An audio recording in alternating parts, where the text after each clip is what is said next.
ಎಲ್ಲರಿಗೂ ನಮಸ್ಕಾರ. ನನ್ನ ಪ್ರಿಯ ನಾಗರಿಕರೇ, ನಾನು ಡಾಕ್ಟರ್ ಬಿ ದಿನೇಶ್, ನಿರ್ದೇಶಕರು ಶ್ರೀ ಜಯದೇವ ಹೃದ್ರೋಗ ಸಂಸ್ಥೆ, ಬ್ಯಾಂಗ್ಳೂರು.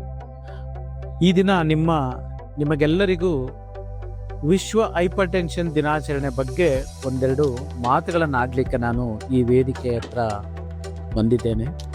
ಮೊದಲಿಗೆ ನಾನೊಂದು ನಿಜವಾದ ಘಟನೆ ಬಗ್ಗೆ ತಮ್ಮ ಹತ್ರ ಹಂಚ್ಕೊಳ್ಳಿಕ್ಕೆ ಇಚ್ಛೆ ಪಡ್ತೀನಿ. ನಮ್ಮ ಹಾಸ್ಪಿಟ್ಲಿಗೆ, ಜಯದೇವ ಹಾಸ್ಪಿಟ್ಲಿಗೆ ಒಬ್ಬರು 52 ವರ್ಷದ ಸಾಫ್ಟ್ವೇರ್ ಇಂಜಿನಿಯರ್ ಬರ್ತಾರೆ. ಅವ್ರು ಬಂದಿರೋದು ಸಕ್ಕರೆ ಕಾಯಿಲೆ ಪರೀಕ್ಷೆ ಮಾಡಿಸ್ಕೊಂಡು, ಎಲ್ಲ ಪರೀಕ್ಷೆನೂ, ಹೃದಯ ತಪಾಸಣೆನೂ ಮಾಡಿಸ್ಕೊಂಡು ಹೋಗ್ಲಿಕ್ಕೆ ಬಂದಿರ್ತಾರೆ. ಅವ್ರಿಗೆ ಯಾವುದೇ ರೀತಿ ಸಿಂಪ್ಟಮ್ಸ್ ಇರೋದಿಲ್ಲ. ಅವರು ಆರೋಗ್ಯಕರವಾಗಿರೋಂಥ ಮನುಷ್ಯರು ಕೂಡ ಅವರು.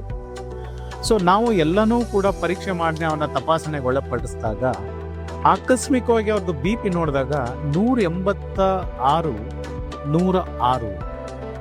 ಸಿಸ್ಟೋಲಿಕ್ ಬ್ಲಡ್ ಪ್ರೆಷರ್ ಬಂದು 186, ಡಯಾಸ್ಟೋಲಿಕ್ ಬಂದು 106. ನಮಗೆ ತುಂಬ ಆಶ್ಚರ್ಯ ಆಯಿತು.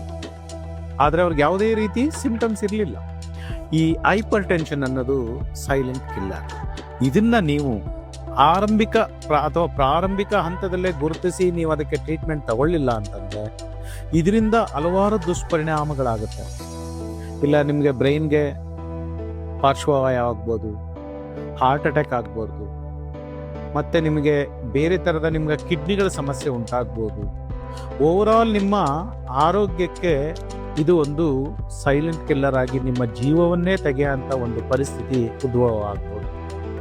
ಆದ ಕಾರಣ ಹೈಪರ್ ಟೆನ್ಷನ್ ಅಥವಾ BP ಅಂತ ಏನು ನಮ್ಮ ಲೋಕಲ್ ಲ್ಯಾಂಗ್ವೇಜಲ್ಲಿ ನಾವು ಹೇಳ್ತೀವಿ, ಇದ್ರ ಬಗ್ಗೆ ನನ್ನ ಪ್ರಿಯ ನಾಗರಿಕರೆಲ್ಲರೂ ತುಂಬ ಹುಷಾರಾಗಿ ಇದ್ರ ಬಗ್ಗೆ ಒಂದು ಗಮನ ಹರಿಸಬೇಕಾಗಿ ನನ್ನ ವಿನಂತಿ.